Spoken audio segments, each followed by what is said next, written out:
E aí, já pensou em ganhar muito dinheiro com um canal de corte igual esse daqui que você está assistindo? No primeiro link da descrição temos um aulão para você que quer começar um canal de cortes e faturar muito aqui na internet. Também teremos planilhas que irão te ajudar na hora de organizar a produção do seu canal. Tá esperando o quê? Eu vou falar de pesquisa, vamos falar de eleição e vamos fazer uma pequena análise de algumas coisas que eu estava pensando nas últimas horas. Olha a Folha de São Paulo. Veja o que muda com a eleição de Lula no primeiro turno ou embate com Bolsonaro no segundo. Por que não o que muda com Bolsonaro vencendo no primeiro turno? Por que não? Ah, não, porque as pesquisas mostram que o Lula está na frente. Que pesquisa? Porque tem pesquisa que mostra que Bolsonaro também está liderando. Mas a Folha de São Paulo ignora. A Folha de São Paulo está forçando uma vitória do Lula, para ver se vai. Na força, na marra. Ontem, o Filipinho da Quest estava lá, batendo papo com a CNN, e disse o seguinte, ele afirmou que a oscilação positiva do Lula nas últimas duas pesquisas se deve ao crescimento do candidato entre os nordestinos, e não ao voto útil. É impressão minha, ou a gente estava comentando, a gente estava trazendo postagens de seguidores do Ciro Gomes, de pessoas que apoiavam o Ciro Gomes, assim, bem insatisfeitas com o comportamento do Lula nas redes sociais. E estava comentando isso, né? E estava comentando que essa questão do voto útil não estava dando certo. Era interessante, não quer dizer que não está funcionando o voto útil. E vai vencer no primeiro turno. Tá bom. Não, o Lula crescendo no Nordeste, não, crescendo, tá. No Nordeste, o lugar que é o maior reduto eleitoral do PT, sempre foi, ele sempre falou isso daí, e que eu tenho certeza que assim que o Lula falou que era candidato, assim que ficou descondenado, que todo mundo já sabia, né? Falou, pô, não tinha porque ele não decidir pelo Lula. Eu acho muito difícil alguém decidir votar no Lula por agora, ainda mais no Nordeste, todo mundo já conhecia ele. Não um candidato novo, o cara tava em dúvida se ia votar no Lula. Tudo bem, vamos esperar domingo para ver. Aí você vê, apoio de empresários a Tebet desidrata e parte dos votos migra para Lula.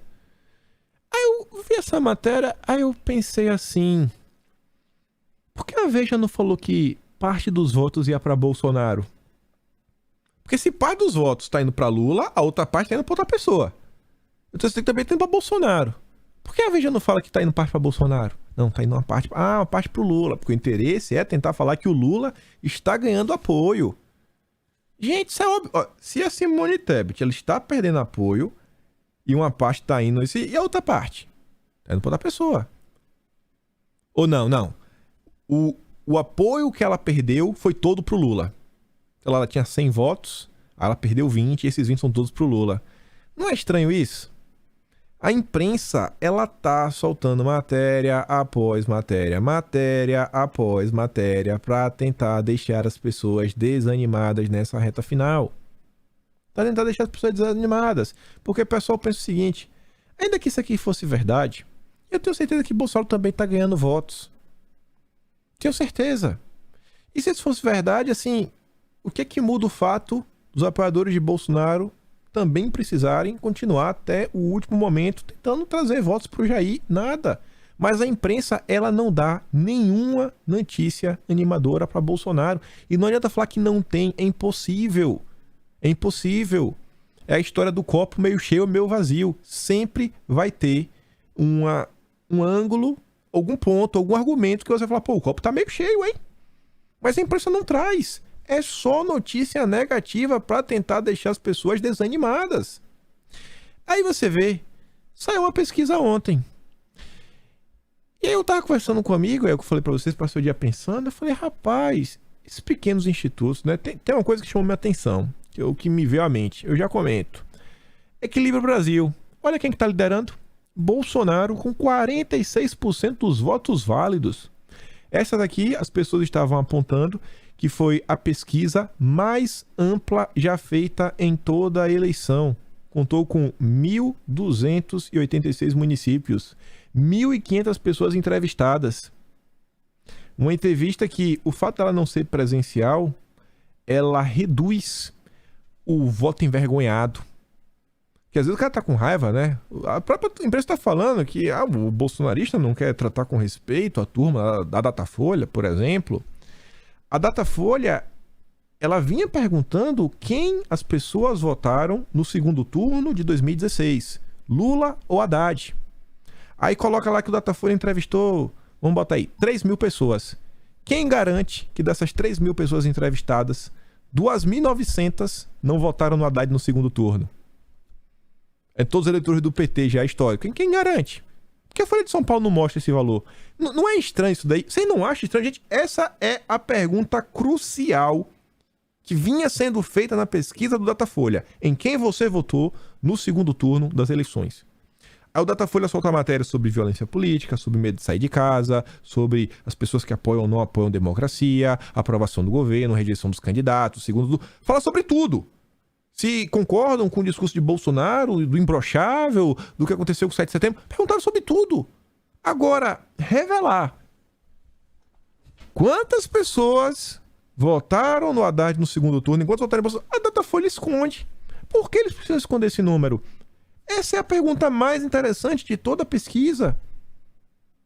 Faria toda a diferença em um possível ajuste. Mas toda a diferença, ainda mais quando a imprensa relata, não de hoje, mas há anos, desde o início de 2019, que os apoiadores de Bolsonaro têm um comportamento disso, daquilo, outro, que por mais que a imprensa fale, né, é aquele apoio convicto, que não consegue, sabe, ser desgastado, dilapidado, e fica escondendo. Mas calma que tem mais coisa. Calma que tem mais coisa para falar dos pelos institutos. Só para mostrar que essa pesquisa, você vê, ó, Bolsonaro vence no norte, vence no centro-oeste, vence no sul, vence com a diferença menor no sudeste, que é o que eu acho que vai acontecer, e perde no nordeste com a diferença menor do que 2018. Perde no nordeste com a diferença menor do que foi em 2018. Isso daqui no primeiro turno. O Leonardo Dias diz, ó, a pesquisa tem no seu relatório essas quebras de cada região. Deem uma lida. Mas o que importa é isso daqui. Bolsonaro na frente em todas as regiões, exceto no Nordeste, mas com número de votos maior do que 2018. Bolsonaro já está na frente no primeiro e no eventual segundo turno. Aí ontem, também saíram as pesquisas. Aí é o que eu digo para vocês sobre sempre tem um copo meio vazio. Ou meio vazio e meio cheio. IPEC. A IPEC, Globo, Distrito Federal. Bolsonaro cresceu 7, Lula perdeu 2, abriu 9 pontos, 9 pontos, em comparação com a minha pesquisa, 9 pontos. Gente, é um crescimento absurdo, 9 pontos. O Bobó diz, ó, ajustada de 9 pontos. Aí ele coloca, né, brincando, que seria segunda-feira. Veja como acertamos em 80% dos estados. Os estados maiores tiveram pesquisas distorcidas pelo motivo XYZ, né? E falta de ônibus e blá blá blá.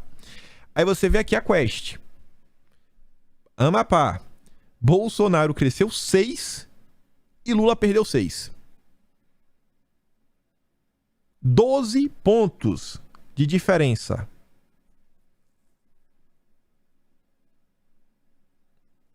Ajustada simples, nada demais. Nada demais. Aí olha essa pesquisa. Essa aqui chamou muito minha atenção. Ciro Gomes com a rejeição maior do que a do Lula. No momento onde a esquerda quer o voto do Ciro Gomes. Eu tô tentando encontrar as matérias na imprensa e os pedidos do Lula visando a Simone Tebet. Falando, Simone Tebet, me deu seus votos. Me deu seus votos, Simone Tebet, desista. Eu tô tentando procurar a matéria do acervo da Globo falando, em 2000 e tanto, líderes do MDB pediram para desistir em nome de apoiar o Lula. Eu não vi, mas eu vi a Globo fazer isso daí pelo Ciro Gomes. Falando do Brizola, em 2002. Falando, fala. Então você vê, e aí o Ciro Gomes com a alta rejeição. Eu acho muito difícil, hein? É muito estranho o Ciro Gomes ter uma rejeição tão alta. 53% que não votariam no Ciro de jeito nenhum. O Ciro tem uma rejeição maior do que a do Lula. Eu acho que o Ciro, por lógica, ele deveria ter uma rejeição menor do que a do Lula. Porque quem rejeita o Lula é toda a turma da direita. O Ciro Gomes, eu acho que tem gente, quando você pega ali nos isentões da vida, a turma do Nando Moura, do MBL, e fala, não, eu voto Ciro Gomes, eu voto, aí reduz. Assim, é inacreditável como o Ciro Gomes pode ter uma rejeição maior do que a do Lula. Aí tá lá, né? Estava revisando algumas pesquisas de rejeição. Descobri hoje que o Ciro tem uma rejeição maior do que o do Lula. O cara tem 7% dos votos e é tão ou mais rejeitado que Bolsonaro na margem de erro. Ciro tá na profissão errada. Aí veja isso daqui. PT, disparado, primeiro turno. Uma coisa que a gente vinha comentando aí é sobre as possíveis abstenções. Sobre abstenção também tem algo para falar. E aí, aquelas empresas, né, do mercado financeiro que fazem relatórios, etc., falando que, em geral, as pessoas com menor poder aquisitivo têm uma tendência de faltar mais do que quem tem um poder aquisitivo maior. Tem isso aqui para falar, antes de trazer uma análise para vocês. Isso aqui é bom, que junta tudo, tem uma coisinha extra. O Estadão trouxe um levantamento do DIAP, que dizem que tem uma taxa de acerto muito grande, e fala que Câmara seguirá liberal na economia e conservadora nos costumes, indica a projeção. Ou seja, o voto, a nível legislativo, está mais por uma centro-direita do que para a esquerda. A federação formada por PT, PCdoB e PV, que atualmente tem 68 deputados, deve eleger 65, etc, blá, blá, e fala outras coisas, etc. Aí depois fala do PL, né, de Bolsonaro, aí fala assim, nesse cenário, o Centrão, o bloco formado majoritariamente por PP, PL, Republicanos, União Brasil, manterá a força para dominar o legislativo com um grupo de até 298 deputados, ou seja, quase 2/3 da casa.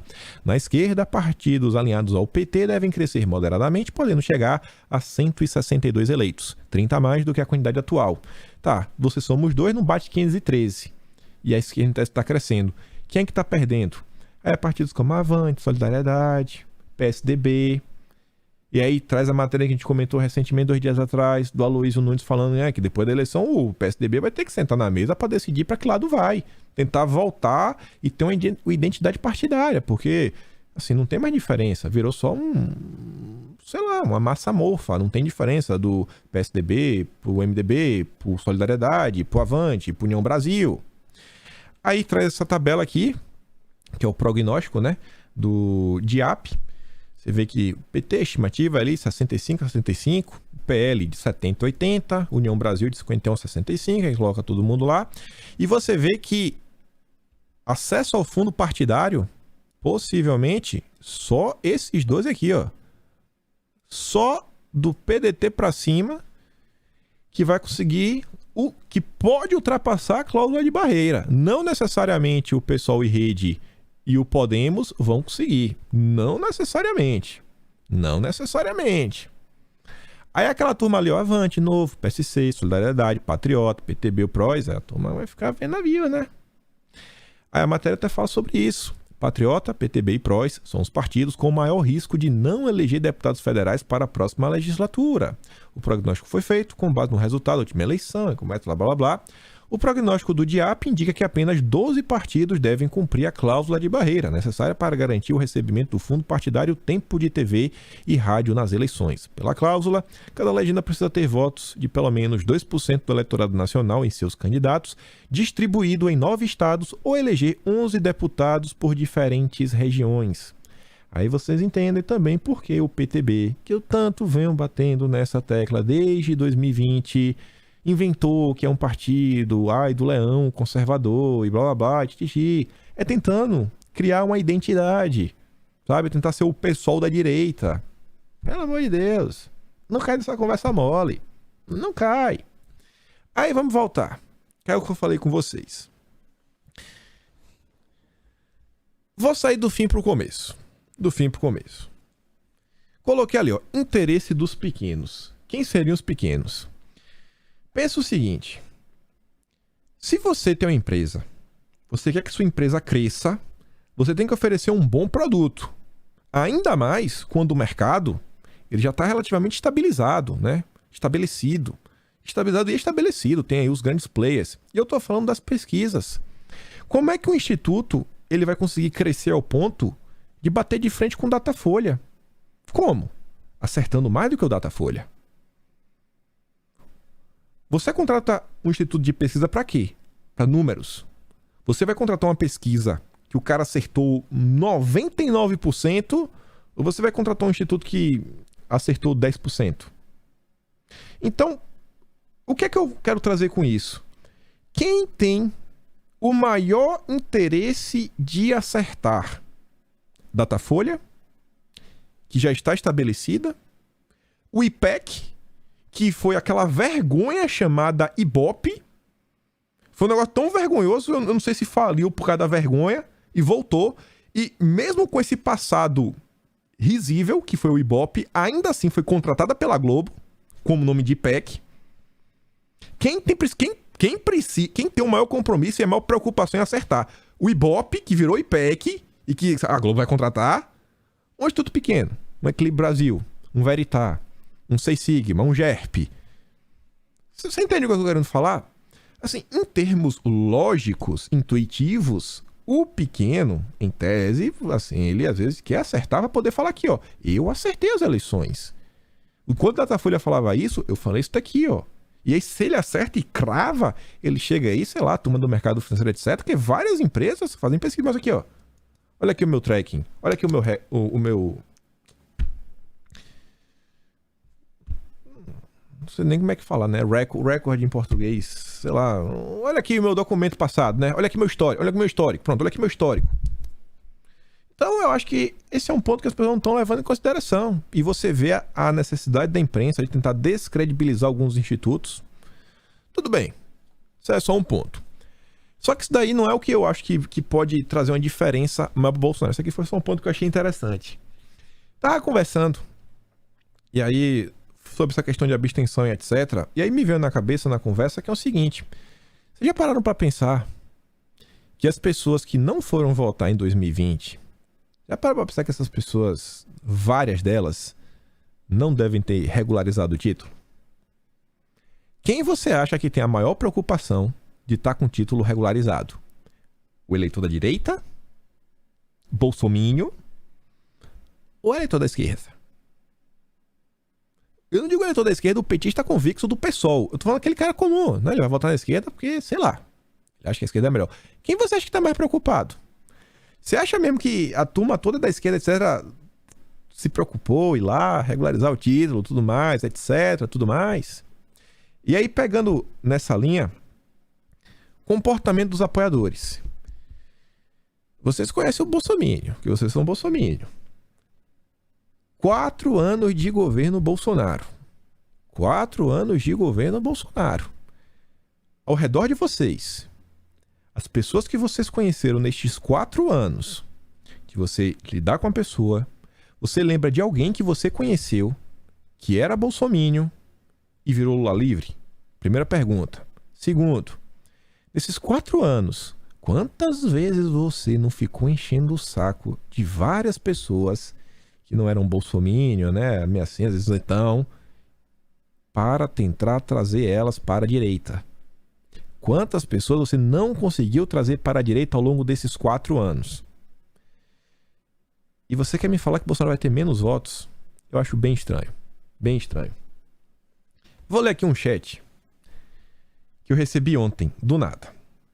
Amigo meu, que é lá da Bahia, tá morando em Curitiba, conhecido na internet também como Beta Pobre, ele me mandou uma mensagem ontem, no Brasil, às 10h16 da noite. Tinha meses que eu não falava com ele. Ele falou assim, ó. Convencer a mulher em votar em Bolsonaro. KKKKKK. Eu falei, pei. Aí ele falou, tava falando aqui. Vou votar no seu candidato. KKKKKK. Eu me acabei de rir. Aí eu falei, e aí no primeiro turno? Era esse voto que faltava. Aí ele diz, ó. Falava que não ia votar de jeito nenhum. Agora já foi conquistada pelo bolsonarismo. Lá no trabalho já tem mais 2 votos garantidos. Aí eu falei, que você virou? Aí ele responde. E uns outros que eu sei que votam, mas não falam a ninguém. Aí ele botou lá embaixo, dá um reply. Sim. Na verdade, estavam indecisos. É até mulher. Aí eu falei, olha aí, é o que eu digo. O povão vai eleger Jair. Não é influenciador, YouTube, Jovem Pan. Quem traz voto é o povo. Aí eu perguntei, aí você como é que tá, mano? Aí a gente começa a bater o papo. Isso daqui eu tava passando no Twitter. Aí também veio esse comentário. Ontem passei horas conversando com ele. Mostrei o porquê de votar no Bolsonaro e não votar no Mula. Pois bem, deixei ele pensar hoje e ele me envia isso. Ganhei mais um voto. Aí a menina tá conversando, essa Fabi tá conversando com um rapaz chamado Cláudio. E o Cláudio não sabia nem o número de Bolsonaro. Aí agora sabe e falou, tá certo, vou votar nele. Vou votar nele. Ontem eu recebi um áudio. Minha tia do Zap, do coração também, sempre fala comigo.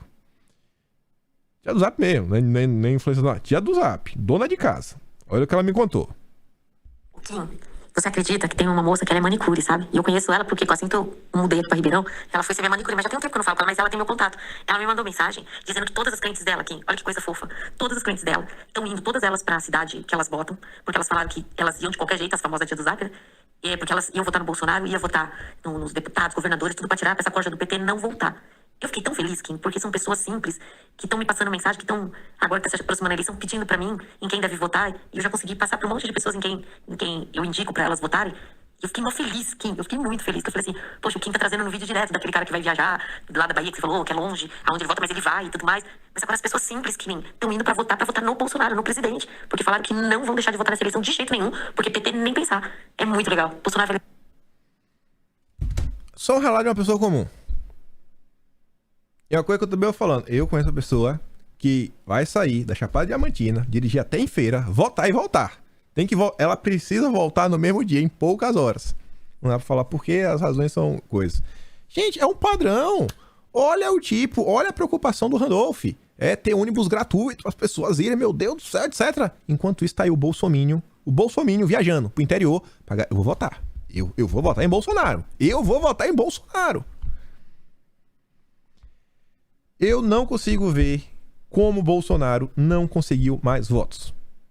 Se aparecer Bolsonaro com menos votos, paciência. Agora sim, não é lógico, não é intuitivo um cenário onde nesses últimos 3 anos Bolsonaro não ganhou mais eleitores. Assim, pelo menos novos eleitores convictos. Ah, beleza, tinha lá o cara anti-PT, agora ele virou petista. É muito estranho, eu acho que é, mas... O cara que votou em Bolsonaro porque ele é Bolsonaro... É difícil, viu? É difícil, mas tudo bem. Já bateu aqui uma hora, mas eu quero só falar umas coisas extras. Imagina a gente pegar uma máquina do tempo, ir pra 2014 e mostrar essa imagem. Acho que foi o melhor comentário que eu vi sobre essa união aqui, né? Foi o RT do Onsonaras aqui em cima do Bolsonaro. O Bolsonaro coloca, pela primeira vez na história, você tá podendo enxergar o que o sistema é capaz de fazer para se manter no controle de tudo, inclusive da sua vida. Hoje está claro que as diferenças do passado não eram nada além de 50 tons de vermelho. Nós desmascaramos tudo. Aí o Braga Neto, diferente do Alckmin, tá onde? No meio do povo. E o Braga Neto também tá recebendo apoio igual a Bolsonaro. Oh, não é igual, né? Não é igual. O veinho só tem um, né? Mita e Mitecias Mitonaro, o mito só tem um. Mas tá lá. Anda na rua. E não é chamado de ladrão. Apresentando as diretrizes para o segundo mandato de Jair Bolsonaro, ou então tô na rua conversando com a população. Porque ele também coloca aí um vídeo, né? Conversando, uma palestra, pessoas, né? Palestrando aí em eventos. A novidade que pode definir o futuro do general Milton Mourão. Aqui é só porque tá na sequência, né? O Braga Neto é o futuro vice, Mourão foi o vice passado. Senado, Rio Grande do Sul, tá algo similar em outras localidades. Espero que a direita se junte para eleger uma única pessoa. Não divida votos. Pelo que eu vi, no Rio Grande do Sul, tá meio que empatado. O PT tá liderando. A Ana Amélia tá em segundo e o Mourão em terceiro. E essa aqui é a quarta, não bateu nem 3%. Meio que esses 3% do Mourão poderia ir pra empatar com o primeiro, ficar realmente empatado, nem na margem de empatado. Aí tá nessa. Espero que não, que a direita como um todo tenha racionalidade e inteligência para não só no Rio Grande do Sul, como em outros estados, principalmente no Rio de Janeiro, não deixar que a esquerda chegue ao poder. Só para relembrar a matéria que foi do passado, né? E vocês estão vendo aí várias pessoas apoiando o PT. Eu não acho que o PT vai cometer o mesmo erro 2 vezes, mas não custa lembrar, né? Isso aqui em 2018, 31 de agosto de 2018, o UOL falava como funcionava o mensalinho do Twitter. Pagamento a influências por elogio. E, só para terminar mais uma vez aqui, né? Até domingo aí, colocar os candidatos. Arthur em São Paulo, Ramagem no Rio, André na Bahia e o Fábio Distrital no Distrito Federal. E fico por aqui. Eu vou baixar aqueles 2 vídeos lá do Ratinho, vou baixar o vídeo do Ratinho e do Petista falando sozinho. Vou baixar, mando lá pra vocês no Telegram. O link tá aqui, primeiro link na descrição. E hoje o bicho vai pegar, gente, porque hoje é o debate na Globo. Pode anotar, hoje, 10h30 da noite, o clima no Brasil só vai acalmar, eu acho, aí no mínimo domingo à noite. Amanhã vai ser o caos, porque, meu irmão, esse debate vai ser um divisor de águas. Impossível não ser. E rezem pro Bolsonaro, que você sabe como é a Globo, né?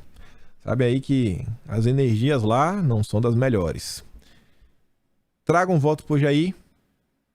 Ele precisa de vocês. É só quem vai falar, né? Igual foi com o Cláudio, que nem acompanha a política, são vocês. O Cláudio não vai parar nesse vídeo aqui. Você tem que encontrar o Cláudio lá da Fabi.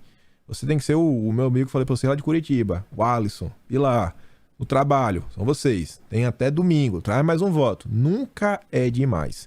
Aquele grande beijo, abraço, tamo juntos. Valeu, galera. Fui!